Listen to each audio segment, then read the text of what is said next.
Halo, assalamualaikum warahmatullahi wabarakatuh. Selamat datang kembali di Harian Official. Kawan-kawan semuanya, bagaimana kabarnya nih hari?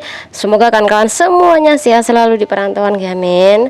Semoga kawan-kawan semuanya terhindar dari marah bahaya, dan semoga kawan-kawan semuanya nih yang nonton video ini dipermudah segala urusannya, sampai amin. Nah, kawan-kawan, kali ini kita bakal membahas sebuah curhatan. Tapi sebelum kita membahas, mari kita berdoa sejenak untuk kawan-kawan kita, para pekerja migran Indonesia yang kerjanya tujuan di Taiwan sana. Semoga kawan-kawan semua yang kena dampak dari terjadinya gempa di Taiwan ini dalam keadaan sehat walafiat. Apabila mengalami musibah, semoga segera diangkat segala penyakitnya, amin. Nah, kawan-kawan, kita bakal membahas sebuah status dari salah satu kawan kita. Ini mengenai curhatan yang menurut aku epic banget untuk kita bahas. Nah, gini curhatannya kawan-kawan. Jadi Mbak E ini masuk ke negara Hong Kong untuk pertama kalinya sekitaran tahun 2022. Tepatnya adalah tanggal 9 September, dan kemudian dia kerja di majikan. Jadi dia diambil oleh majikannya sekitaran tanggal 21 September 2022. Jadi beberapa hari berada di buldingan, kawan. Jadi dia ke Hong Kong tidak langsung diambil oleh majikan, nunggu beberapa hari baru diambil majikan. Jobnya ini jaga dua anak perempuan umur 7 dan 11 tahun. Masalahnya yaitu, jadi pas awal masuk rumah majikan bangun jam 7.30, dan kemudian baru diikuti oleh para majikannya. Kedua, singsang atau majikan laki-laki ini yang menyiapkan sarapan dari bikin kopi, kemudian susu untuk anak-anaknya dan istri-istrinya. Mbak E ini tidak boleh ikut campur, kan kawan. Kemudian keluhan yang ketiga adalah majikan perempuan ini masak siang, kemudian juga bikin bekal sekolah. Jadi intinya majikannya ini tidak kerja, kan kawan. Karena itu kenapa dia masak siang, kemudian juga bikin bekal ke sekolah. Kemudian yang kelima adalah Mbak E ini tidak boleh memegang mesin cucian dan tidak diperbolehkan nyuci, termasuk nyalain mesin ini juga tidak diperbolehkan. Jadi nyalain mesin cuci, mencuci juga tidak diperbolehkan. Jadi siapa yang nyuci? Sekali lagi, yang nyuci adalah majikan perempuan. Bahkan tidak hanya mesin cuci, kawan-kawan, tapi juga mesin penghangat ruangan atau AC ini juga tidak diperbolehkan pegang. Jadi tidak diperbolehkan menyalakan beberapa peralatan di tempat majikan. Kemudian yang keenam, Mbak E juga tidak diizinkan untuk mensetrika baju. Kalaupun seragam sekolah anaknya yang kusut, ini langsung disetrika oleh majikannya. Kemudian yang ketujuh, juga tidak diizinkan masak.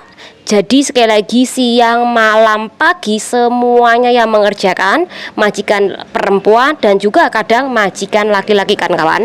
Yang kedelapan, tidak diizinkan merapikan baju mereka, dan semuanya ini dikerjakan oleh majikan perempuan, kecuali lek disuruh bantu mereka.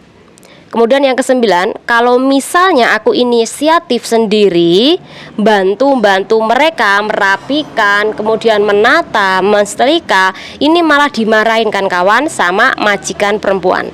Kemudian yang ke-10, juga tidak diperbolehkan belanja ke pasar atau belanja kebutuhan dapur, ini tidak diperbolehkan. Oh, anaknya yang pertama ini ikut les juga harus diantar oleh mbaknya ini. Oke, kemudian yang ke-12, kalau ada garam, gula, bumbu dapur yang mulai kosong di dalam toples, sekali lagi tidak boleh mbaknya yang mengisi ulang. Jadi harus nunggu majikan untuk mengisi ulang. Oke, kemudian yang ke-12, mbaknya ini mengeluhkan bahwa apa-apa harus menunggu perintah dia, apa-apa harus menunggu kata dia, apa-apa harus menunggu izin dia baru diperbolehkan. Kalau mbaknya ini tidak diizinkan mengerjakan sesuatu, maka juga tidak boleh mengerjakan tanpa izin dari majikan perempuan. Kemudian keluhannya adalah yang lainnya. Jadi mbaknya ini tidak diperbolehkan bersihin apapun itu, walaupun lantai dan juga perabotan yang kotor atau tempat aksesoris ataupun toilet ini dipastikan juga tidak diperbolehkan membersihkan kecuali tanpa izin dari majikan perempuan.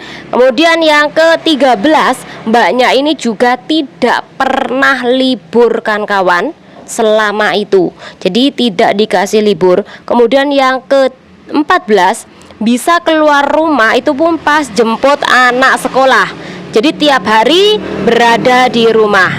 Kemudian yang ke-15, tidak diperbolehkan ngobrol sesama CC Indonesia ataupun PL. Kalaupun sampai ngobrol, maka si anak yang pertama perempuan itu melaporkan kepada ibunya kalau CC-nya ini ngobrol sama PRT lainnya kan kawan.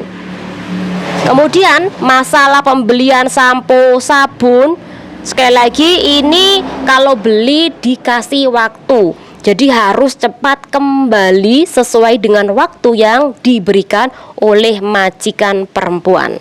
Jadi kalau 10 menit ya harus 10 menit sudah sampai di tempat majikan. Kemudian keluhannya lagi adalah setiap pagi sebelum bekerja dan malam selesai bekerja harus baca buku catatan dari majikan. Aturan peraturan di rumah majikan ini harus dibaca sampai selesai, sampai Mbak E ini mual karena setiap kali dia ini mau tidur, mau bangun tidur harus baca pekerjaan tulisan dari majikannya. Oke kan kawan, ini persoalan mandi. Jadi mbaknya ini sudah selesai jam 11 malam kerjaan semuanya, dan kemudian untuk mandi saja dia harus menunggu kata oke dari majikan perempuan atau majikan laki-laki. Jadi kalau mandi harus menunggu persetujuan atau minta izin dari majikannya. Karena apa? Karena Mbak E ini harus menunggu majikan laki-laki, perempuan, dan anaknya selesai mandi dulu. Padahal per orang ini mandinya sampai 40 menit kan kawan. Bayangkan dari jam 11 nunggu mereka mandi, bayangkan jam 11, 12, jam 1, hampir jam 2 mereka baru selesai mandi kan kawan. Kan gila ini namanya. Oke, kemudian ketika mbaknya ini mau mandi, ini dikasih waktu kan kawan, 15 menit harus selesai mandi. 15 menit itu sekalian sama mengeringkan rambut kan kawan. Terus gimana ini ya, 15 menit mandi sama rambutnya harus kering. Jadi setiap hari gak usah cuci rambut, atau setiap hari gak usah keramas. Gila ini majikan ya. Keluhan lainnya lagi adalah ketika mbaknya ini memiliki masalah dengan majikan perempuan. Majikan perempuan ini marahnya, ngambeknya, nesunya, maki-makinya, bahkan nyetreng Mbak E dari pagi sampai malam dan tidak ada selesai-selesainya. Bahkan dilihatin, disuruh berdiri. Ini yang membuat mbaknya ini sampai menangis kan kawan, menghadapi sikap majikannya perempuan ini yang menurut dia ini aneh sekali kan kawan. Jadi mbaknya ini mencoba untuk menguatkan dirinya sendiri. Oke kan kawan, menurut pandanganku, kenapa majikan ini mengambil CC? Sekali lagi, ini bukan untuk dipekerjakan membersihkan, bukan dipekerjakan untuk memasak, mencuci, ataupun menjaga anak-anaknya dia, tapi lebih kepada untuk melihat kegilaan majikannya itu. Jadi majikan ini agak gila kan kawan. Jadi karena ia gila, dia tuh membutuhkan orang untuk melihat kegilaannya dia. Jadi dia tuh membutuhkan orang untuk melihat majikan ini menyalurkan kegilaan dia.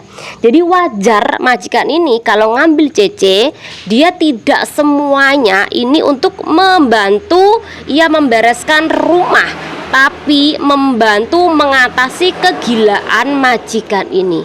Nah, menurut kawan-kawan sendiri bagaimana di dalam situasi ini, dan menurut kawan-kawan kenapa majikan ini kok mengambil CC padahal dia ini tidak membutuhkan CC? Silakan di komen kawan-kawan, dan silakan kawan-kawan ini memiliki pandangan apa aja, silakan komen. Semoga dengan kejadian ini bisa menambah wawasan kawan-kawan semuanya, khususnya bagi adik-adik yang baru bekerja di negara Hong Kong.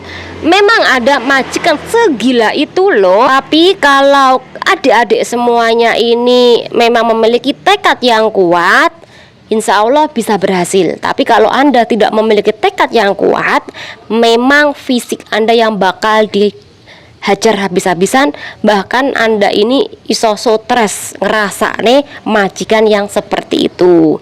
Ini buat pelajaran untuk adik-adik semuanya. Sampean nggak kuat baja seperti baja, mental sampean nggak kuat kayak baja, mendingan tidak usah bekerja di negara Hong Kong. Karena sampean dapet apes, yaitu majikan kayak setan kan kawan. Semoga bermanfaat buat kawan-kawan semuanya. Wassalamualaikum warahmatullahi wabarakatuh. Bye bye.